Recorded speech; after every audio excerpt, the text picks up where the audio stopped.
Good afternoon and welcome to Nots Now. I'm Arlene Dihoulou. And I'm Chantelle Brown, and here's what's coming up on today's show. We'll be talking about the recent Trump protests through the city centre with a live debate in the studio. A clinical nurse specialist will be joining us on the sofa to talk about Eating Disorder Week. Our reporter, Ryan Johnston, has been exploring the city to find the top 5 bars and reveals the beer champions of Nottingham.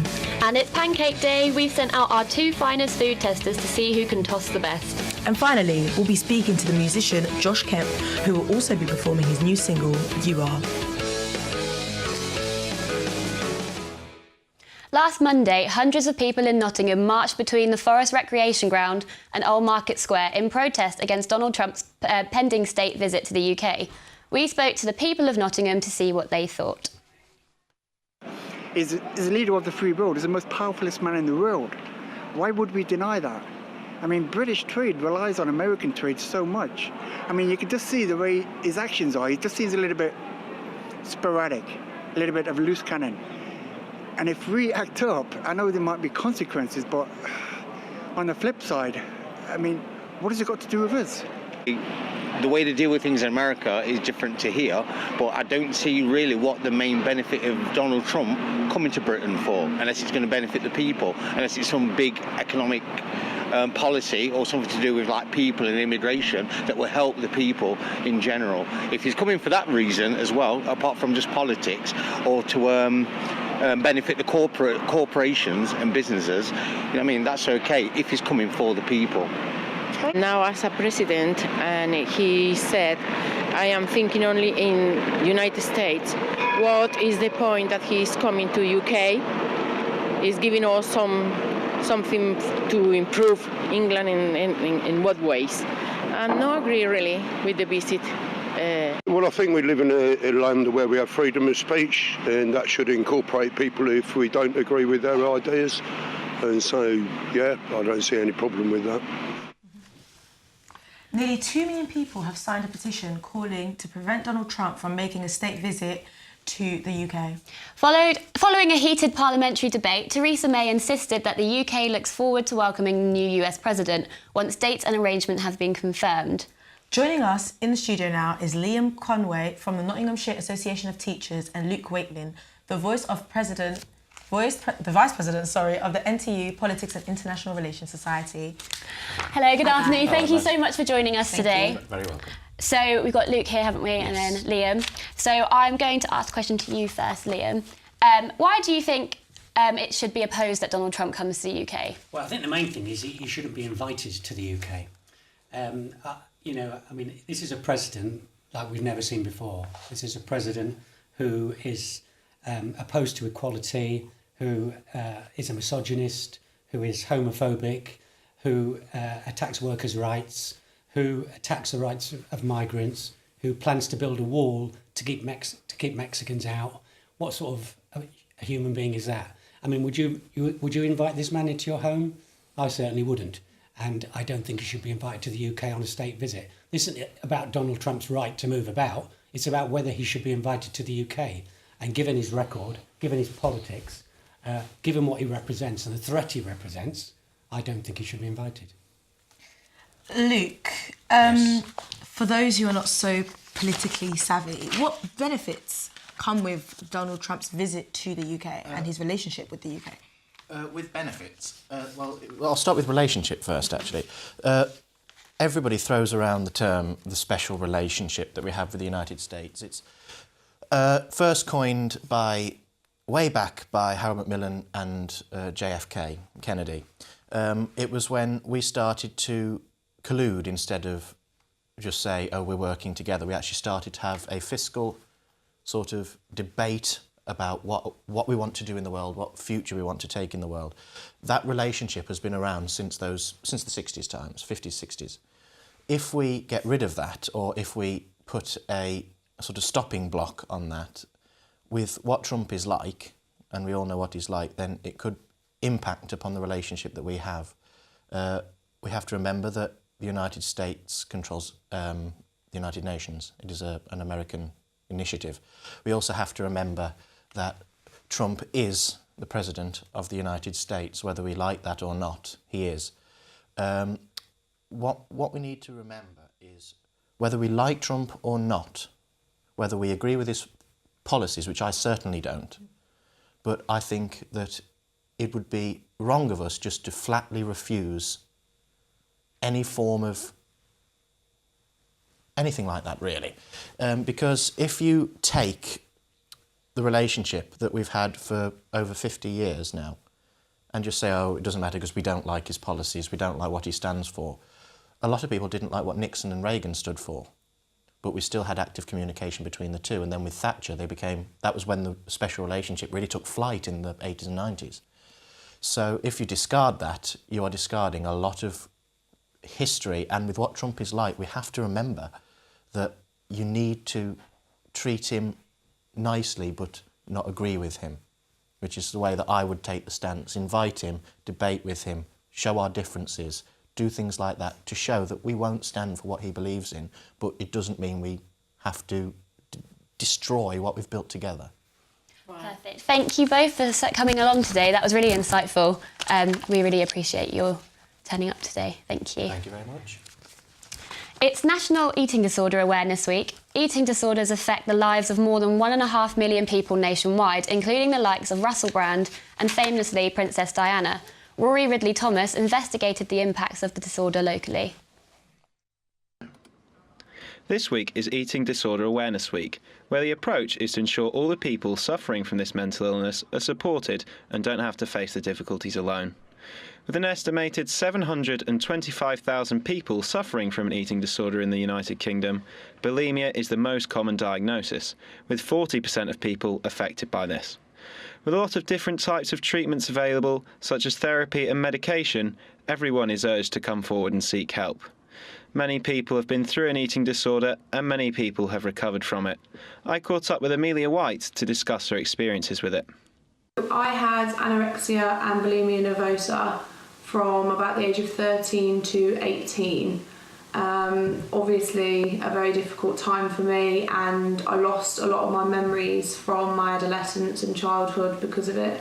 She explains how she was supported through the disorder. So I had counselling with CAMS for the whole time, which is the Child and Adolescent Mental Health Service. They helped me a lot, but also it's just a gradual recovery process, really. Amelia believes it is possible to overcome and crack through the suffering and offers some tips. Just to keep going, like it's hard, but it does get better, and I think you often think it never will. And just to be proud of yourself and just keep going and be proud of your body. Eating disorders are much more common among women rather than men, and also within younger people than older. We also spoke to Polina Vasileva, who used to work in a psychiatric unit for teenagers for 1.5 years, specialising in eating disorders, and suggested men are less likely to seek help. I don't want to stereotype anyone, but generally speaking, males with mental health issues get missed out a lot more often just because they don't tend to reach out for help as often. So you just get this very skewed statistic of how many people actually suffer with it versus how many people actually get help for it. We would get, very occasionally, boys with an eating disorder.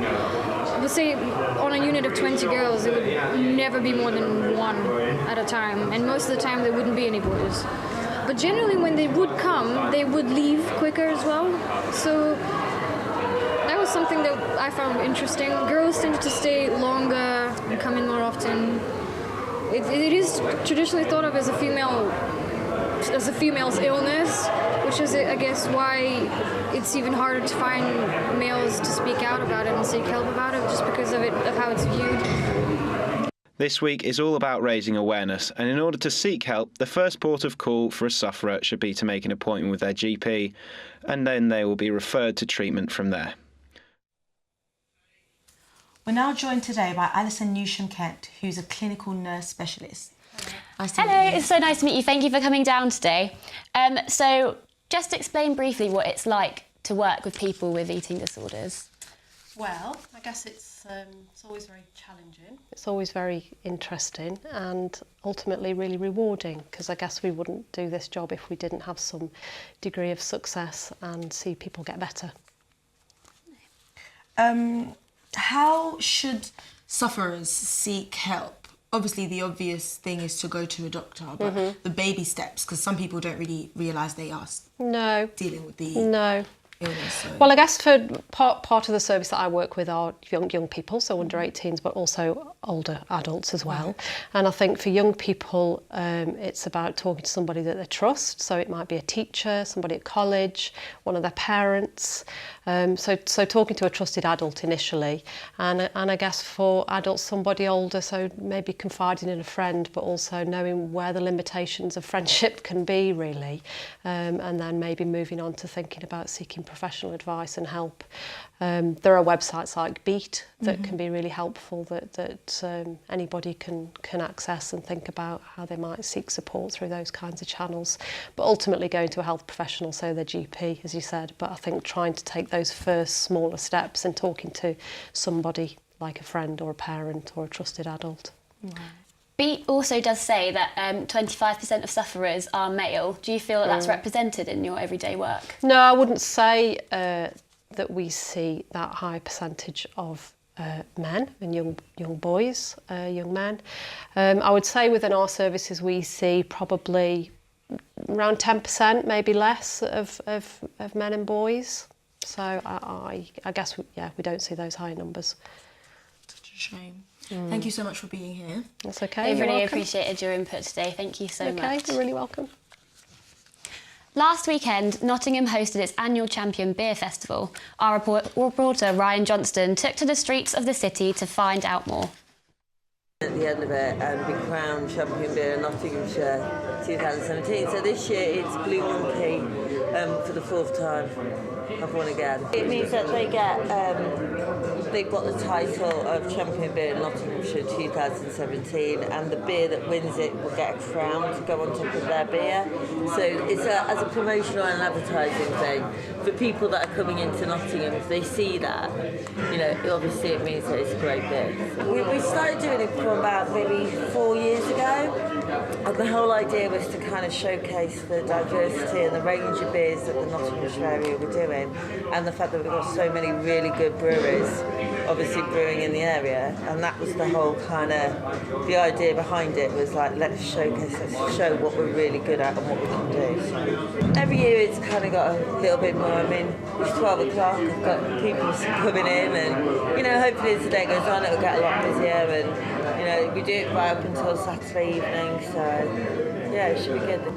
So personally yourself, do you have a favourite? I'm a little bit biased, I work for Castle Rock, so there you go, Castle Rock Screech would be mine. Yes, so that's it. Nottingham truly does have an abundance of beers and bars and places to go. So if you're heading out for a drink this weekend, here's my top 5 suggestions for hidden bars in Nottingham to go to. Yes, so number 1 is Tilt Cocktail Bar here, hidden on Pelham Street. It's a great night out, very chill, great atmosphere, just to chill out and get a drink, and there's live music every night. So, number 2, right behind me here is Hockley Arts Club, hidden behind Carlton Street, and once again there's a huge variety of cocktails and drinks to choose from, with really comfortable sofas to just chill out, and it's a great night out.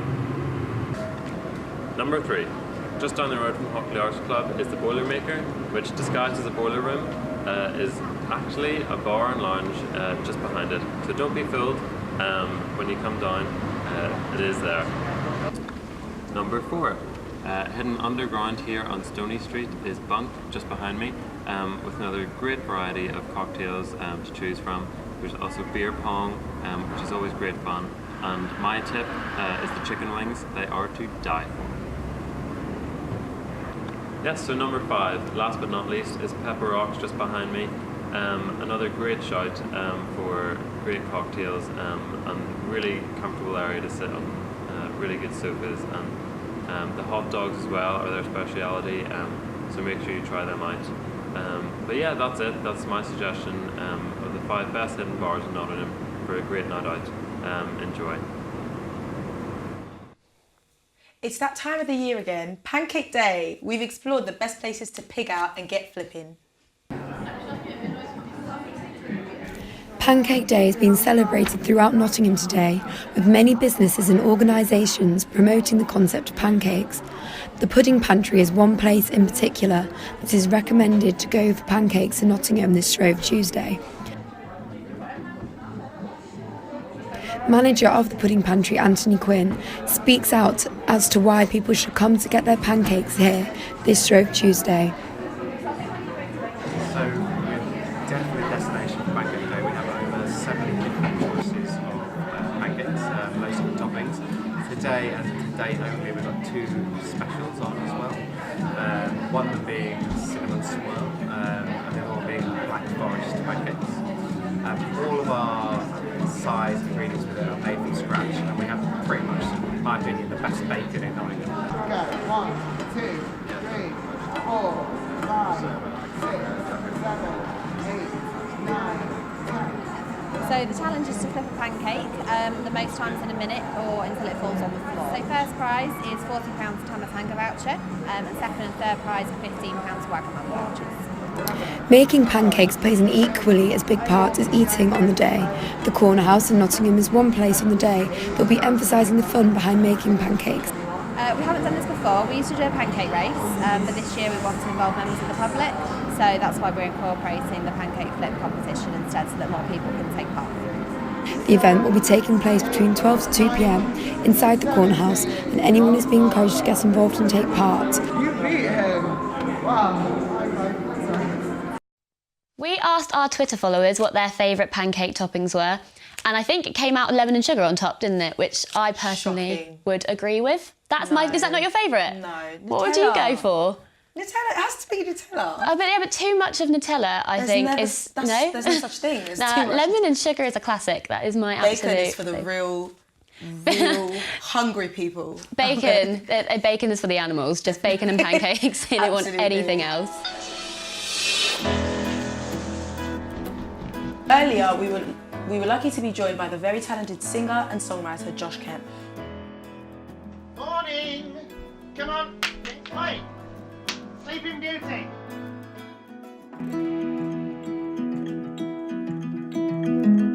So Josh, thank you so much for joining us. My pleasure, thanks for having me. Honestly, we really appreciate it. So you just released a new music video. Yes. Titled You Are? Yeah. What's the inspiration behind that? Well, I've been working on a bit of a positivity project all year, and You Are is kind of one of the final parts of that. It's sort of a song that's kind of dedicated to the unsung heroes that, I don't know, the people that wake up at 4 a.m. every day to look after their mum. You know, like not your frontline unsung heroes like doctors and nurses, but even more sort of in the shadows, and a kind of a bit of a comment on sort of celeb culture as well. It's just I look around and I see who we glorify, and then I'm literally like, but my friends are doing this, and I don't understand why these people aren't. And so that's why I wrote the song, really. Oh, that's lovely. So originally you're from Nottingham, aren't you? Yeah. Nice little local musician. Yeah. Did you find it difficult to get into the industry, being from like a smaller city? I don't know. It's one of those things that I was kind of riding the coattails of Jake Bugg a little bit, and there was quite a good buzz when I initially started. So, but I think for the most part, like music is just a case of you do what you do, and you tour it around, and you meet people and see what happens. Really, I think it's. Even though it doesn't really matter where you're from, because you have to travel around and you have to meet people from the different areas.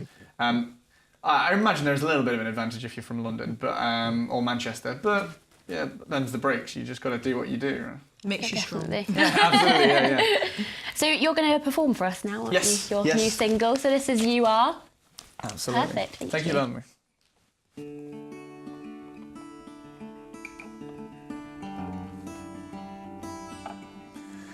Dear little Miss Perfect, perfection's not worth it when you spend all your days on your own. Life's ups and downs takes us paupers to crowns, but the crown sits too heavy and pulls us back down, but now we shine. Not with easy requests or when life held no test, but with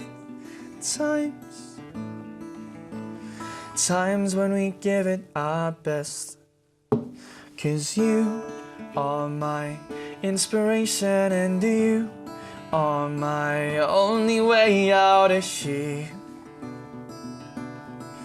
I am seeing it clear, seeing it clear. I know you are my intoxication, and you bring my broken bones hope over fear. Just to see how lucky we are.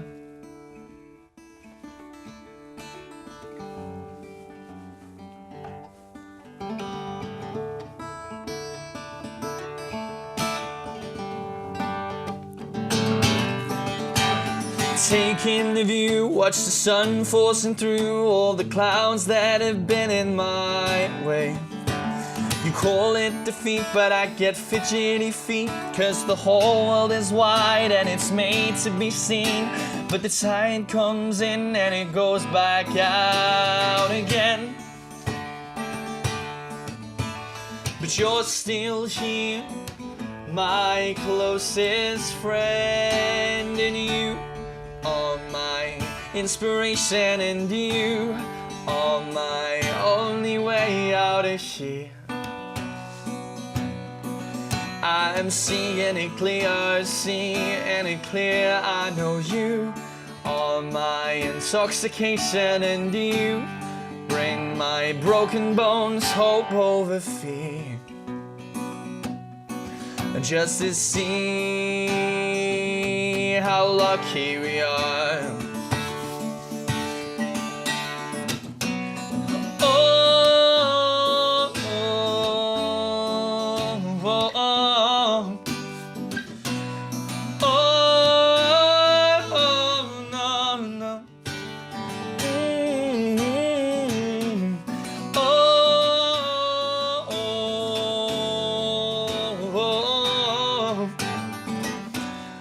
oh, oh.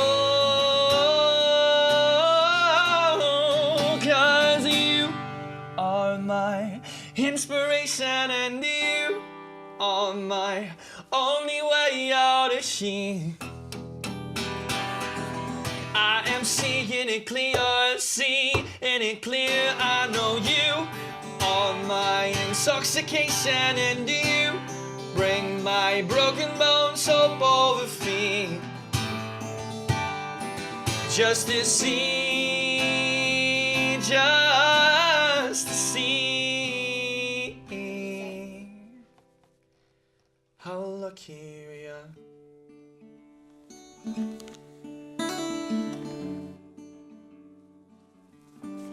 How lucky we are. Thank you.